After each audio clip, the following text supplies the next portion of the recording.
All right, welcome everybody. We are back. It is Prep Boys podcast. This is episode 9, first episode of the year, at least recording wise. We've released one yesterday. We pre-record everything. I am your humble host, Mr. BS. No BS in the podcast. That is for sure. As I am your CFO here at Prep Boys LLC, coming to you from sunny Sunrise, Florida. Here with me, as always, our resident Amazon experts, OJ the Juice Man. What is up, bro? What's going on, everybody? Happy New Year. Everything's Yes, good, man. Can't complain. Weather's nice. Everybody's healthy. It's all good. I hear you. I hear you. We are supposed to be having our guy Jason join us as well, so he should be hopping in. But we're gonna get going here. Make sure we touch on all the topics that we want to. You know, last podcast we welcomed in Dre, your guy from the Buy Box, as our first special guest. I thought that went fantastic. I'm excited for the people to be able to, hear that episode that'll be released next Thursday. Yep. So look out for that. Super excited for that. And me and OJ, we're like chefs here. We chopped it up. We you know what I mean? We made sure that you guys could do the cooking. Take all the little tidbits, the notes that we're dropping in. We're like your sous chefs, essentially. Yeah. No question about it. We just try to make it a little bit easier. We make the mistakes so you don't have to. So that's what it's all about. 100%. And so I know, with the new year, we had talked so many different like goals, topics, and just things that we were excited for coming into the 2024. One of the things was what we had going on here at Prep Boys in terms of taxes and tax free. It appears that we've worked something out there. You want to give the people just a taste of what we got going on? Yeah, for sure. And obviously, when you're looking for a prep center, and I know there's plenty of folks who kind of, instantly go to those tax-free states in Delaware and Oregon, and I 100% understand it. As a reseller, if you can get that 5 to 6 to 8% advantage over someone, most likely you're going to take it. But here in Florida, we're against competing against a lot of prep centers, and to our knowledge, none of them is able to offer, tax-free not only on invoices, basically our services provided, but for you to be able to ship products such as from sources such as Walmart or Amazon or anywhere else that takes resale certificates. So we worked something out with the state of Florida where we can assist you in obtaining your Florida resale certificate via a very quick and easy link. It's a very simple process. You kind of handle that. Once you're approved, you'll get that Florida resale certificate, and then you could start sending some products to us tax-free. Okay. And then not only that, but as mentioned, we won't tax you on the service. So it's huge. There may be an opportunity for you to potentially utilize 2 prep centers in this scenario. One for stores that don't accept resale certificates, but then, your larger A2A orders and other things like that, we're happy to help you with.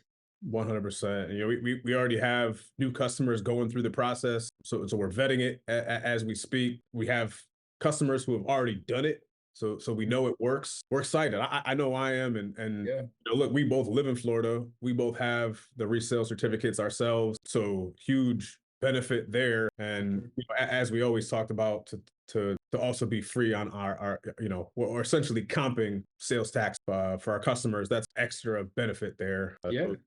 Big things, man. Big things. Yeah. When we first got into it, man, I know we wanted to help as many people as we can. Obviously, we can't change our region or our area, but we can kind of do our best to provide you with discounts or even legal loopholes, as they say, to save you some money. And so that's what we're trying to do. So yeah, feel free to reach out to us. The Prep Boys with the Z, .com, and I know we'll get to some of our socials later. Absolutely. So today's episode, we're going to touch on a few things, I guess, strategies and insights. That's what we're going to call this, ramping up your Amazon toolkit here for the new year. Something that I think everybody aspires to get to is a point where they have a virtual assistant working on their behalf, being able to offload some of the tasks that they maybe don't have time for. I know I'm not to that point yet. I'm looking forward to getting there and taking that sort of next step in my Amazon business. OJ, you've been at this thing for a while, man. How has your experience overall sort of gone with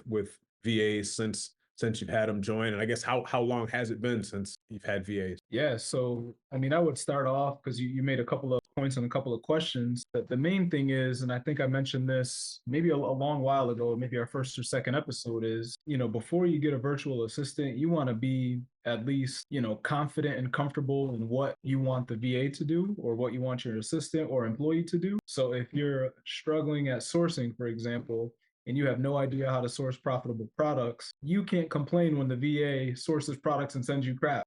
True.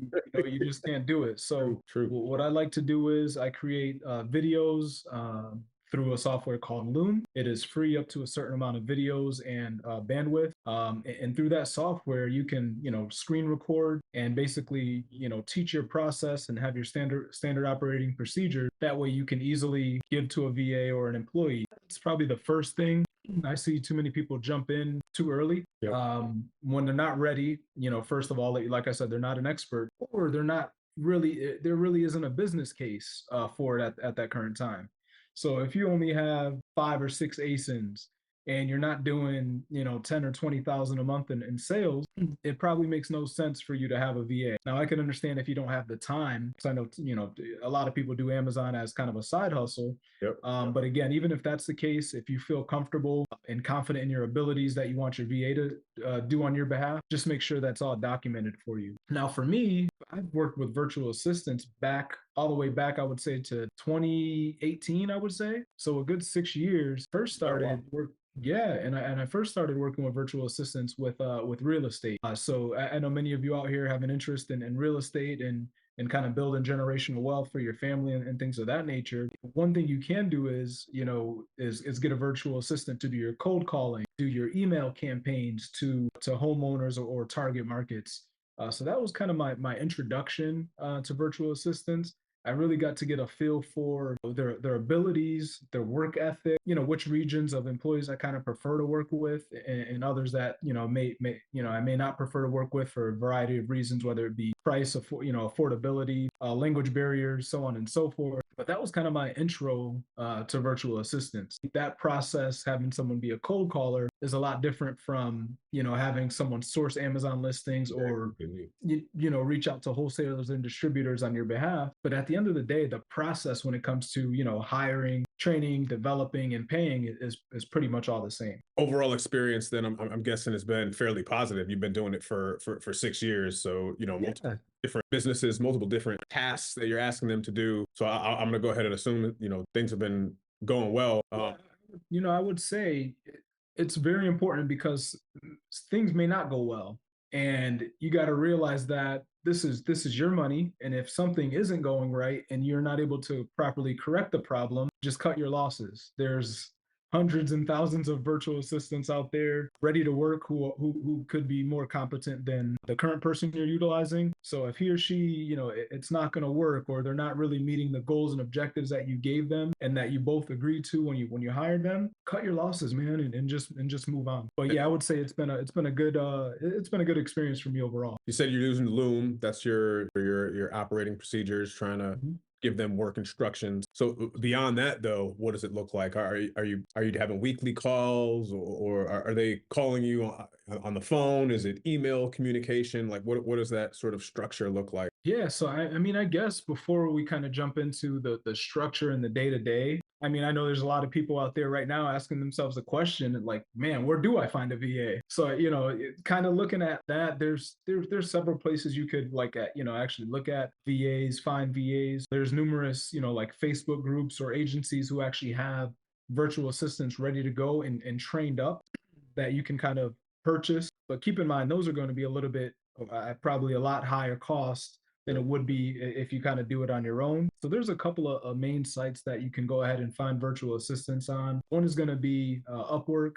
That's probably where I've had the most success. Upwork is a platform for freelancers or individuals who do have side businesses, or even make that their main business. You can come to them with a project, whether it be short and concise or ongoing, and then they'll be able to consistently perform that task for you. So I utilize Upwork. You're able to make a job posting. I believe now they charge you a very nominal fee for the job posting. And then from there, you basically filter through candidates based on what you're expecting them to do. So, obviously, if you need someone sourcing, you need someone good at time management. You need someone who is going to be responsive to your communication. You need someone who's going to be good with Excel or Google Sheets. You need someone who's going to be good at math, because there's going to be a lot of times where, you can only buy case packs and then you got to break that down with the discount. So you need someone who's going to be competent enough to give you accurate pricing, Yep. so that way you're not making any bad buys. And so you can kind of put that all in your listing. So that's kind of the first part of it. The second part of it is finally when you're actually looking at these candidates, and I think this is kind of most important, is yes, you're going to review their set of skills. A lot of them do have, like examples of their work, whether it be screenshots of different folks they help, like their sales and revenue, or different private label brands that they help folks start. You want to be sure that you get that. Check the reviews, of course. Check their amount of money earned, which is another thing I like on Upwork. Because if you're working with someone who's earned tens of thousands of dollars, you can probably bet they're solid. They've been doing this for a while. Yep. Not to discount the newbies getting their foot in the door, but you want someone experienced in this field. Now you So see difference of price there as well, I assume. for sure, yeah, and I want to get into price too, because obviously that's a huge factor. And just like you pay for what you get. Yep. So if you plan on paying someone a dirt cheap salary, don't expect home run leads. Don't expect your documents to be in order, because it's just not going to be the case. But from there, so yeah, so now we got the job posting. Pretty much looked at a candidate pool, and we've selected a handful of candidates that fit the job. Now what? So now here's, if you've never managed someone, if you've never trained or hired someone, this part could be a little intimidating, because you have to get on Upwork, get on a Zoom call with these people, and then kind of talk them through what you're looking for, determine if the language barrier is going to be an issue for you, and then basically, interview them. You want to ask them, hey, a couple of things. How long have you been doing this? Do you have your own tools? That's another huge thing, because a lot of virtual assistants, they'll require you to provide the tools, and many of them have their own tools. So that's another thing you have to kind of weigh. So that's one question. Do you have your own tools? Another big one is, and most people don't think of this, but it's huge. How is your internet? Bad Philippines. connections. Yeah. Yeah, the Philippines or India or Bangladesh, where a lot of virtual assistants are found. There's a lot of times where the internet is just spotty or Yep. shot or goes out for days, and obviously that's not going to be a good business decision for you. So what I like to do after I'm done kind of narrowing down candidates, I'll ask them to kindly send me, a snapshot of their internet speed. You can go to wi-fi-speedtest.com, and they can provide you with a snapshot of their internet speed. And if you Nice. see, 5 to 10 megabytes per second or something like that, you obviously know it's not going to work out. That's that's a good gem right there, man. That's Yeah, that's a piece, because you're right. There's nothing you can do about bad connection. right. Look, I, I work remote, and I've had times where a storm or something comes through and the internet's out, and it's like, look, I'm done for the day. Like, I can do. You're out. Right. And so now you're sitting here and you're like, oh man, I've got 15 more leads to go, or I need my sales and use tax filed, and I have no idea what I'm doing because my assistant has no internet. Yep. So that's one thing you really want to look at, and not many people would look for that, but I would say that is definitely a key when it comes to a virtual assistant. And then from there, just like you mentioned, the price range. I know there's several folks out there who will think, hey man, if I'm paying someone $4.50, I mean, there's no way they're going to make a living. But you got to think of the cost of living. So in the Philippines, $4.50 to $7. I mean, they're making as much as physician assistants or doctors there. And keep in mind, you're not their only client. I'm sure they're working with, a few other people. So they could be making 20 plus an hour. So you do right by them, they do right by you. In my experience, I found that if you're in that $4.50, $5 range, you can get adequate virtual assistants. Of course, there will be, some folks asking 10 to $15 an hour. It's something that you can kind of look at. But at the end of the day, if you're having someone source, 5, 6 hours a day for you, that could turn out to be, $350 a week, or, up to $1,500 a month. And I'm not really sure if that would be worth it. But, that $180, $200 a week kind of approximate is something that I like to shoot for. Oh. So now that you've spoken with the virtual assistants, you have a good idea of, their skills and qualifications, the pricing and their rates line up with what you're looking to pay and what you can afford. Their internet speed looks great. Now, what I like to do is, between those handful of candidates that I shortlisted, hey, do me a favor. I want you to send me 5 leads in the next hour in this specific category that meet the threshold or the criteria that we just spoke about. They say, hey, boss, it's going to take me 2 or 3 days or something like that. Obviously, then, if this person can't find 5 leads in a couple of hours, it's probably not going to be a fit. Yep. So that's another thing to look for. And I would say that's probably a big one too. I normally create the same sheet for each assistant that I'm interviewing or planning on hiring, and then giving them access to separate Google Sheets, and then kind of comparing and contrasting leads. And then selfishly, that's a good idea, a good way for you to get some free leads as well. Obviously, you don't want to abuse it. This guy gave me the system. I like, Yeah, you got the leads, you might as well use them. that is So that's kind of penultimate step. From there, it's all about hiring. to get to like the hiring process. Yeah. But we're here. I want to get into it a little bit. What you're describing is vetting, right? The different prospects that you have. But my understanding is that when you're hiring anyone, depending on the position, you could be looking for one person. You might get 150 applicants in one day. What you've sort of described is how you're sort of vetting them once you get them on the phone. How do you do that even before that period when you're sorting through the Yeah. that might come up? So specifically, I know there's online jobs.ph is another big one I know a lot of folks use, but specifically on Upwork, you're able to, before you even get to that list of candidates, you're able to filter qualifications and skills that you want said candidate to have before you even connect with them. So you can have Amazon as a checkbox, or you could even add additional questions in your job post. Have you assisted with sellers sourcing on Amazon? Have you done bookkeeping for Amazon sellers? So on and so forth. And then the people, before they apply, they have to answer those questions. So that would be, like you mentioned, another way to actually vet people before Okay. you end up spending all this time and get into the Yep. penultimate step. Exactly. But yes, you could do that. You could do that as well. Okay. On topic of hiring, virtual employees, at this point now, you pretty much got a feel for that it's going to be a good fit. You vetted them out. Their leads look pretty solid. The internet looks great, and they're ready to go. So pretty much, if you're on Upwork, you go ahead and you start a contract based on the agreed upon rate, and then the person starts working. Now there's a number of ways you could actually like watch and monitor their work, especially for someone who you're just starting a relationship with. You obviously don't trust them yet, but you can have them track time. There's tons of free online calendars or time calendars where they can punch the clock and you can see the amount of work they did in that specific time. There's even screen monitoring tools, which I personally find a little bit invasive, but I know there's some managers out there or micromanagers who want full visibility. So those are two options. At this stage currently, when I've been working with a VA or the same VAs for 2 or 3 years, I don't challenge them on time. I just need them to meet the certain amount of leads and to me in a week. And then there's no questions. They get paid on Friday. And that's how we do it. So after we're all done, the person's working and good to go. That contract is started on Upwork. Upwork does take a percentage.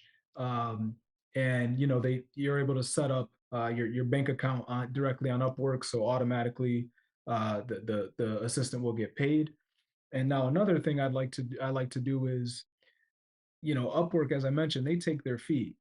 So what I like to do is I ask the virtual assistant or the employee after a couple of weeks of receiving pay on Upwork, hey, let me ask you this: would you be open to making slightly a little bit more money?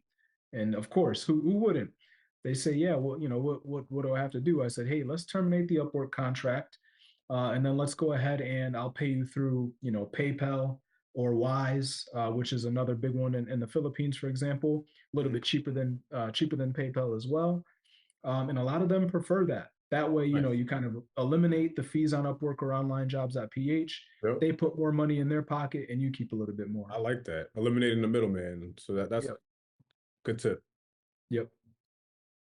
So yeah, I would say that from start to finish, that's kind of how you would go about acquiring a VA. So yeah, hopefully that helps some people. I mean, that certainly does. That was a lot of detailed information there. Okay, so let's go to the next step. I guess, first question is, how many VAs do you have right now? So right now I have two. Okay. Have you I had have more than that? Or At one point, I had three VAs. That was the highest I've had. Of course, I've managed up to I think 11 employees on one team in a past life, so I'm very comfortable managing. But if you're not, I would, stick with one to start and see how you like it because managing isn't for everyone. There's I mean, look, plenty of people out there who could crush it on Amazon, but literally hate managing people. So yeah, that's where I was gonna go. The management side is it's talent, it's a skill, like it's yeah. something that you need to be accustomed to. And if you're not, starting with the one person, how much difficult how difficult was it for you managing someone who's in a completely different country once you got up to two or three people compared to the one that you had? Yeah, so for me, I don't think it was difficult just because I set expectations with the people that I was working with. And we were all on the same page. And at the end of the day, these virtual assistants and these folks out in the Philippines and wherever else you find them, they know other people. So I say, hey, this this this this list or what I'm asking you to do may be a little bit too heavy of a load. Do you have a colleague or someone else that you know who's looking for work? And that's how you can get a referral. And that's Yep. actually what I did previously. But it's not a challenge. We communicate through WhatsApp mainly. I know earlier you asked about calls. I Yep. typically don't do any calls with them after 2 years. I pay them every Friday. One likes to get paid every 2 weeks, and we communicate on WhatsApp. Whenever they have a question, whenever they can't log into Keepa or Rev Seller or something like that. Password. And right, right, and so and that's how we do it. So Yep. yeah, no calls. I would suggest early on though that you do have open communication, monthly meetings or even weekly meetings. Hey, what's going on, Jay? What's up, Jay? What's up, fellas? Um, but yeah, that's what I would do for virtual assistants. Okay. Jay, do me a favor and just back up from the camera. There we Hey, go. how's my camera looking, Jay? Good. Looking real clean. Look, I'm in a ratty basement right now. Yeah, I could tell. Let me change the background. uh, welcome, Jason, man. We're mid pod here. We're like you said, we're prep dads on top of prep boys. So Jay Jordan is a bit late, had to pick the daughter up. Completely understand. So, we were just talking virtual assistants. OJ was running us through the whole process of, vetting people and what it's like to really get going, communication. Um, so, we'll keep going with it.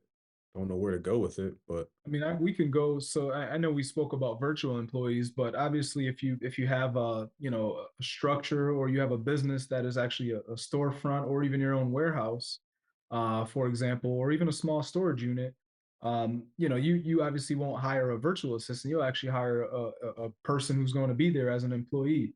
So that's kind of an entirely different process. But there's plenty of places you could actually go to find individuals. One of them, and what we did for Prep Boys, for example, we went on Indeed, and at the time, I'm not sure if this is still the case now, but they did have like a free posting option. So yeah, it didn't cost us anything to go ahead and make those posts.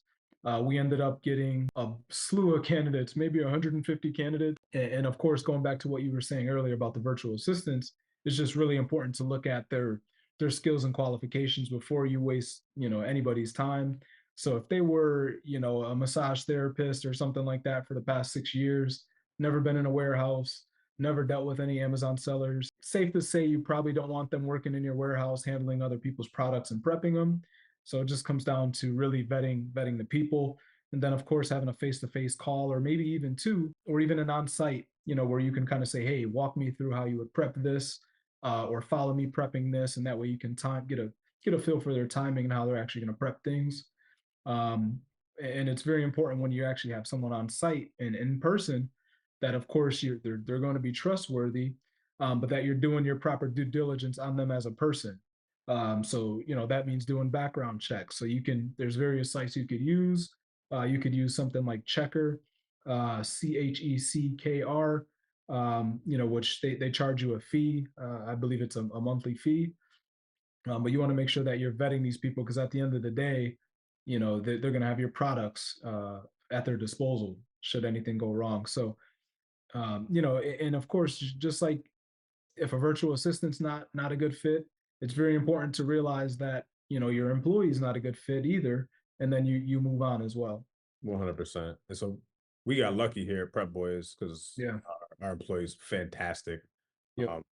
And, you know, sometimes you can go through the vetting process and you can still get caught with your pants down and have someone who's just really not fit for the role. And so, you know, cutting ties early on is definitely an important thing. I know Yep. not Amazon related, but you know, I got a rental property and you know, my renter went through the vetting process, nothing popped up, no evictions, nothing like that. I've had nothing but issues the first couple months and going through an eviction now. So sometimes you just get unlucky, but Yeah. again, don't deal with it and try to make it better. If you're running a business, you're about your bottom line. Your employees need to be performing. So, you know, chop the legs off and move Yeah. forward. Yep. All right. So Jay, I know you were excited about 2024, really sort of revisiting some of the tools and things that you were using. I know you had mentioned that you were going back through some of the buy box videos, just trying to like recalibrate yourself. How has that been the sort of the first week of 2024, and what types of things have you been revisiting? I think it's been going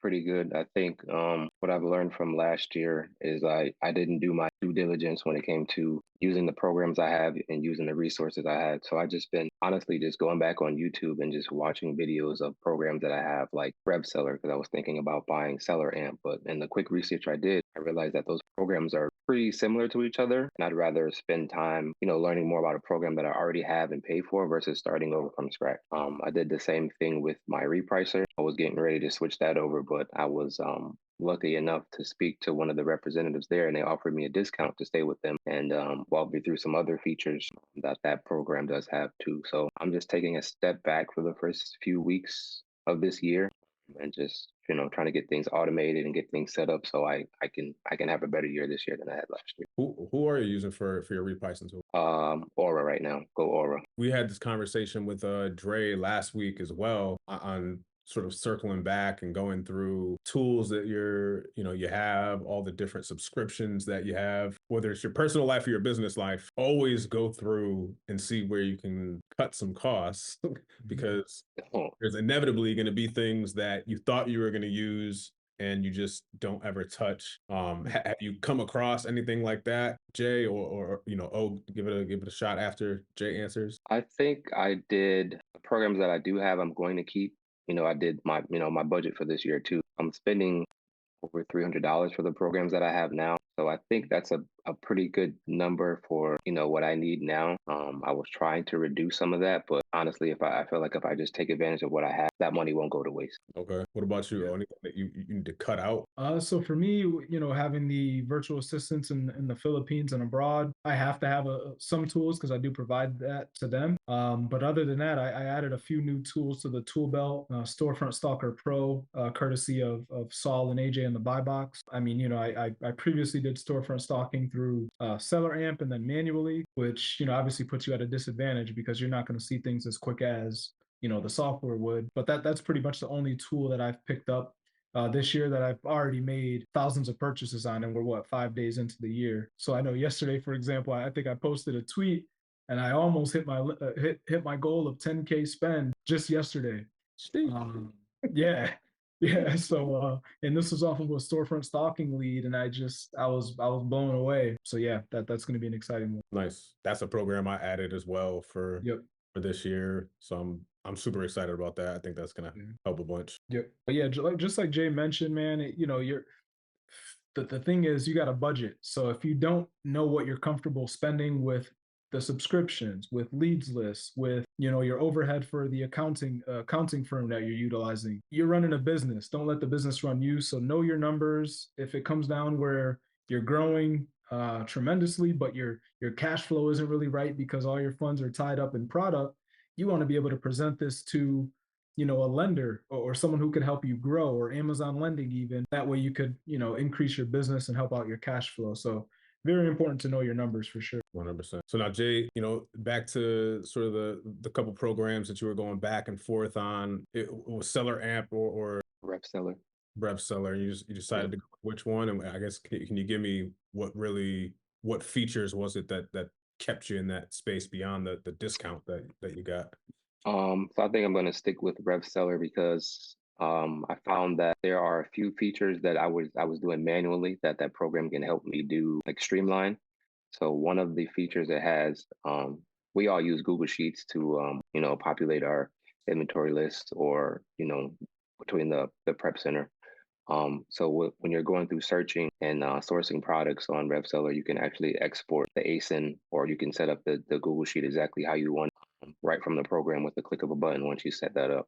So that's going to help me because I switch windows back and forth all the time, copying and pasting on my personal sheet and then the sheet that I use for the prep center too. So with the click of a button, I can get all that done without even thinking about it. And also, it's just like small stuff that I didn't know that's built into the programs, like the Chrome extension. Like I can be on Target's website or Walmart's website, and I can right click and click Rev Seller, and it'll pull up all the information I need if I'm on Amazon.com with the embedded link right on a storefront's website. It's something I didn't know, and I had this program for over a year. Yep. So I think I'm just becoming a student of the game again, and I think what's helping me with that is my girlfriend wants to learn how to sell on Amazon as well. So I'm gonna have to teach her some of these things, and at the same time I'm learning again. So I think that's gonna really help me and us, this year. Got here, OJ was just talking about, once again, he's brought this up several times, don't get a virtual assistant until you've mastered your craft, because you're going to have to be teaching someone to do it. Exactly. This is an example. The other day, we were going over some sourcing material, and had the Seller Amp Chrome extension, and OJ brought up that Keepa also has one, which I didn't know, and I had been going back and forth. Yep. Keepa. So I mean, that kind of thing, it saves so much time, and just your eyes going back and forth, the extra clicks, super useful. I guess, OJ, can you think of any other Chrome extensions out there that maybe we didn't just mention that you use? And I think we were going to get into this a bit later, but outside of, Seller Amp, Rev Seller, Keepa, I would say those are the top three. But number four would be Rakuten or any other cashback extensions that you utilize. Because Rakuten, I mean, when you're literally on Amazon after you find a lead, Rakuten it'll basically tell you if another site has it for cheaper, and it'll tell you, how much cash back that site is giving. Yeah. So if you guys don't have a cashback site, I mean, you're doing yourself a real disservice, because it's literally, I mean, it's free money that you're going to get, as Rakuten calls them, your big fat check, that you get on a quarterly basis. And I've made a good amount of income just from buying items that I would have purchased anyway, using them for cash back. And not only is Rakuten great for cash back, but it's good to actually do a little bit of reverse sourcing. So you could sort by who's offering the most cash back, hit those websites, and then plug those brands into Keepa and kind of do a reverse search that way. So not only are you sourcing profitable items, but you're making 10 to 15% cash back, like I did for Petco yesterday. Go in that direction. I know you said we were going to talk about it later. First off, the fact that Rakuten does take you and give you a cheaper item. When I first saw that, I was like, "What? This is too easy." Like, how? That's such a great feature. Whoever put that together, man. Shout out to them. Yeah, that's awesome. Jay, you have any other sites or tools that are helping out with to sort of stack some of these discount codes that you can use? I think along with Rakuten, Be Frugal, so BEFRUGAL is another website that does the same exact thing, but sometimes one of those services be supported by the website and another one won't. So I have both of those programs running in the background when I'm doing my sourcing, and it does the same exact thing as Rakuten. And I think is it Honey, OJ? Is another one that does the same thing. I haven't used that personally, but those three programs do pretty much the same thing. So now, can you really stack them all on top of each other and have them accumulate benefits? No. Yeah, you've got to so once you click the link when you're literally on the site, it'll basically say you're now active. Your shopping trip is now active with Honey or Rakuten, so you can't stack in that sense. However, there's other ways you can stack discounts, and we're all resellers. Every percentage counts, as we spoke about earlier. So if you can give yourself a 2 to 3 to 4% edge over your competition, it just sets you up to be more profitable. So what I like to do is I like to look at discount gift cards. So for example, you can go to Card Cookie is one. You can go to Raise is another one. And not only are you able to buy gift cards that you're going to use to then source, but you could actually get cash back while doing so. Plus, maybe even credit card points that you use to purchase those things. So when you combine all those plus the cash back you're actually getting, that's when you start really setting yourself apart and making some real money. For example, I was in the market for a new laptop for sourcing for business. I was like, okay, I found one in the around $1,000 price range. Do I want to pay $1,000 out of pocket? No. Am I a reseller? Yes. And so I'm not going to pay full price. I'm just not. Never. So I went on Card Cookie. I found two $500 gift cards for I believe $450 each. So right there, I saved myself $100 on the new laptop. Plus, I got 10% cash back and tax free. So it was a $1,000 laptop that I got for less than $900, and so things like that is what you really have to keep in mind. You can do this very well by doing Target or buying Walmart gift cards and just putting those in your account and just using those for purchases. Okay. Now, just to step back for a second, let's say you're using Rakuten, and what was the other one that we named? Honey Be and honey be and be frugal. Yep, be frugal. How often do you toggle back and forth between those to find the best deal, or what's the best way for doing that, or do you even bother? So for me, I would say, I mean, I source a lot of websites, but I do know the sources that work with Rakuten or that work with Honey. I haven't worked with Be Frugal, but once you're sourcing for a while and you kind of have your niche down, you know which sites accept which cash back. But that's kind of how I approach it. Okay, makes sense. But yeah, I know you already mentioned, one place to sort of find gift cards. You have any other tools, or Jay, do you have any that you're aware of and use? Gift cards, no, but I wanted to ask, I don't know if it's a controversial question, but some people factor factor the cash back into their ROI. Is that something you do personally, or you think that's you separate it? So I know a lot of people do that, but no, I count it as just A extra bonus. cash, a bonus. Yeah, Yeah. we'll go on a trip or we'll go on a cruise or something like that.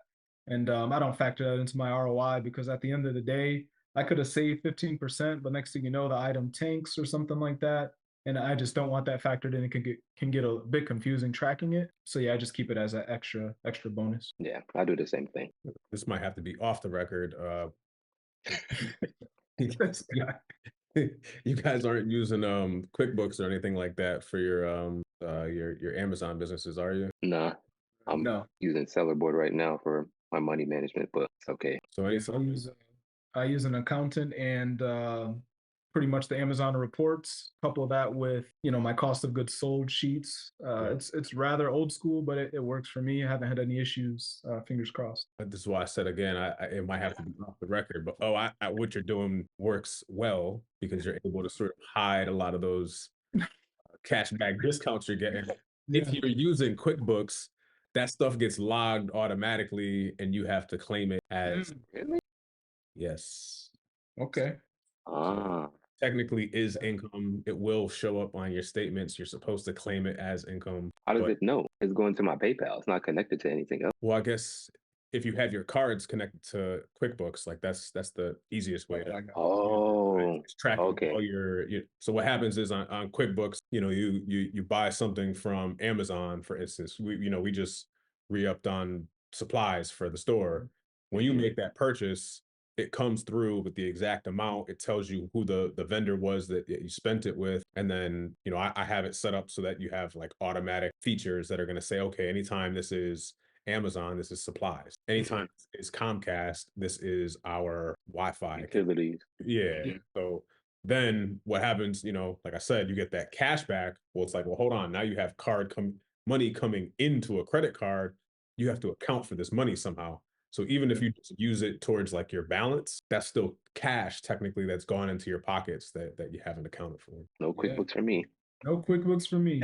Sellerboard or Inventory Labs. I'm a Google Sheet kind of guy. I like it.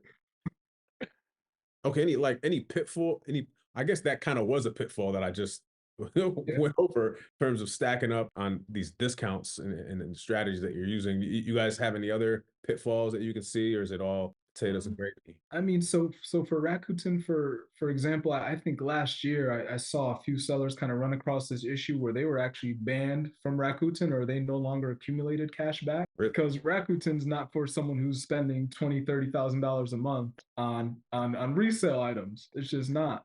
It was meant for the regular shopper who's looking Yep. for a small discount on a one-time purchase. So I don't know the threshold. I do know that you can get kicked off for abusing it. So I would just, caution you to just be careful. So that's probably the only pitfall. Other than that, you're doing everything by the book. You're buying legitimate gift cards from a legitimate source. You're using cash back with the tools that we just mentioned earlier. Yeah, I think that's fine. I think to your first point, that's the same with any store. You get too greedy buying too much stuff on Target.com or Nike.com. Yep. They'll shut you down. You won't be able to buy from them anymore. I'm still clipped on GameStop. I haven't bought anything in 2 years. I can't buy a single video game from them. That sucks, man. GameStop was hitting a Q4. Man, I was sure. crying, bro. Everybody was cashing out. I'm like, did not. Man. All right, we're gonna start wrapping things up here. But before we do, I know Jason, you weren't here for a big portion of the VA discussion. Just wanted to see if you have plans to try to hire on a VA for this year, and that was the end of my question. Sorry, I stumbled. I think when I get all my systems in order, when I train myself and I have my checklists in order, and I'm able to, provide this information to hopefully my business partner, my girlfriend soon, I'll be ready to enlist in a VA. But until then, it kind of probably just a waste of money. I just say, hey, can you just source these stores for me? And they're like, yeah, sure, I'll take your $150 a week. And then I'm not getting the results I want. I'm just wasting more money. So when the time comes, I will. But right now, not yet. Okay, sounds good. Me and Jay are on a similar path here. I got the missus also joining in, and so we're running through things together, and slow and steady here, but we're making some headway. You guys are lucky, man. My wife not wants no part of Amazon. Yeah, but she does though. She just has been. I mean, she is. Oh yeah, that's true. I guess She's been packaging foggers and Crayolas. I guess you're right. I'm sorry, baby. Day one. I mean, look, she doesn't want any part of it either. I think she gets to a point where she's seeing me stressed out and struggling, and she's like, okay, what do you want me to do? Yeah. So I just need to be a better actor and just always be always be in the red. Yeah. We're going broke. Yeah. All right. Jay, before we close out here, have you touched on with Ode some of the tax-free benefits that we're now going to be offering and trying to get folks from out of state these resale certificates? I just wanted to give you an opportunity to talk about it real quick. How has that process gone in terms of onboarding with folks, and are you seeing a lot of interest with new customers? Definitely seeing a lot of interest with new customers. But the best way to find out more information about that is to always go into www.theprepboys.com, schedule an onboarding call with me, and I'll walk you through that process from beginning to end. Yes, he will. All right, fellas. As always, you can catch the full-length episode on YouTube. That is full-length episode on YouTube at Prep Boys LLC. You can find us on all the other socials, whether it's different content or snippets of this here podcast. On X and Instagram, we are at PrepBoys_prep. On TikTok, we're at PrepBoys_prep center.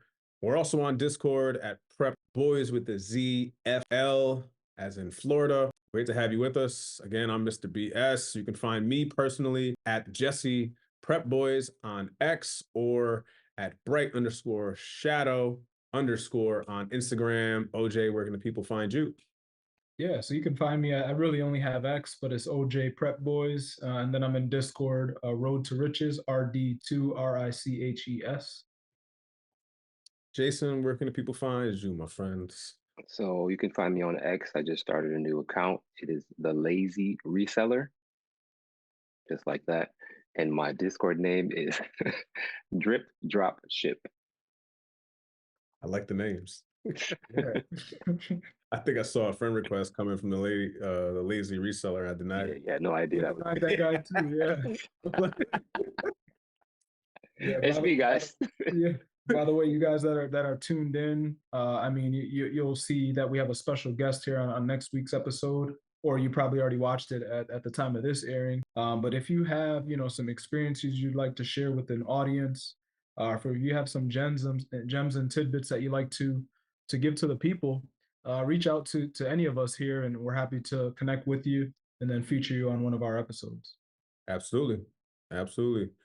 Again, thanks for joining us. Looking forward to doing it again. If you're looking for a prep center, check us out at theprepboys with a Z.com. Leave the prep to the boys. Peace and prosperity. We are out. All right, see you guys.